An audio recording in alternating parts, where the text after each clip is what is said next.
Assalamualaikum warahmatullahi wabarakatuh. Sebelumnya perkenalkan dengan saya Rayhan Yazid dari HKI 5 dengan NIM 110521100114, yang mana pada hari ini saya ingin menyampaikan sebuah materi yang berasal dari mata kuliah Hukum Telematika yang disampaikan oleh Bu Riri selaku dosen pengampu saya. Saya ingin menyampaikan satu tema tentang kejahatan komputer. Apa sih kejahatan komputer? Bagaimana penjabaran dari kejahatan komputer? Langsung saja, saya akan memulai materinya. Kita mulai dari pendahuluan kejahatan komputer, cybercrime atau e-crime atau high-tech crime. Semuanya dimaksudkan mengenai kegiatan kriminal yang menunjukkan bahwa komputer atau jaringan adalah alat atau target atau tempat kejahatan. Nah, jadi yang saya jabarkan ini merupakan sisi buruknya dari komputer. Komputer ketika berada di tangan yang salah, berada di tangan orang-orang yang tidak semestinya, maka bisa menjadi senjata yang sangat jahat. Kategori ini tidak eksklusif dan banyak kegiatan yang dapat dikarakterisasikan masuk dalam satu atau lebih kategori tadi. Kita lanjut.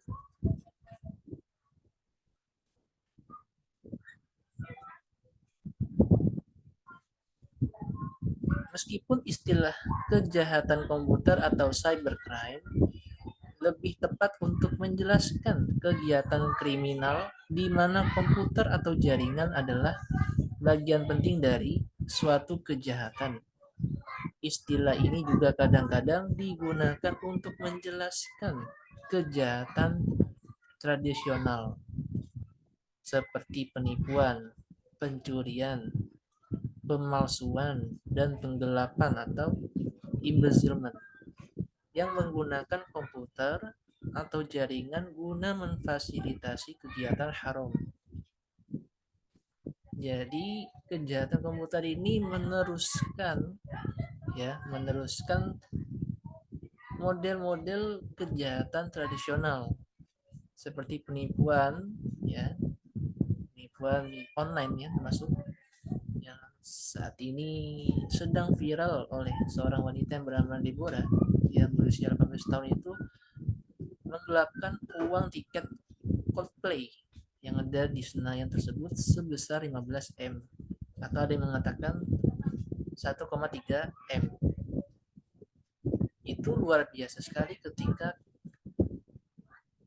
kejahatan menggunakan komputer. Itu salah satu contohnya dan lain sebagainya. Kita lanjut. Kejahatan komputer dapat didefinisikan secara luas sebagai kegiatan kriminal yang menyangkut infrastruktur teknologi informasi, termasuk akses ilegal atau unauthorized access, kemudian data interference yang artinya merusak, menghapus, memperburuk, merubah atau menekan tanpa izin dari data komputer, penggunaan alat, pemalsuan atau pencurian identitas ID, dan kejahatan atau penipuan elektronik dan lain-lain. Contoh yang umum, apabila seseorang bermaksud untuk mencuri informasi dari sebuah jaringan komputer atau mencuri informasi sehingga menyebabkan kerusakan jaringan komputer. Ini kalau jaringan ini termasuk kejahatan yang banyak dilakukan di luar sana. Karena kalau sudah tahu celahnya dalam hal jaringan ini, sangatlah gampang untuk dilakukan. Seluruh hal tersebut tidak terlihat atau maya, di mana informasi hanya ada di dalam bentuk digital dan kerusakan yang secara nyata atau real. Tidak ada konsekuensi fisiknya. Misalnya mengakibatkan mesinnya berhenti berfungsi. Ya contoh kalau mesinnya mesin ATM, bahasanya itu apa ya? Kayak disangkut lah biar apa namanya? Uangnya itu nggak bisa diambil terus kebuang di sisi lain. Intinya itu. Ikan juga ada ya berita seperti itu. Bank ATM tidak bisa diambil tapi uangnya tetap berkurang.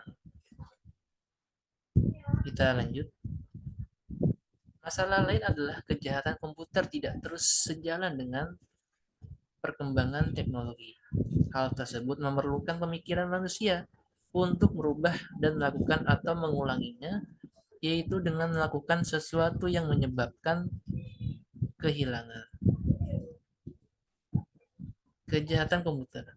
Banyak berita-berita di media massa tentang kejahatan komputer.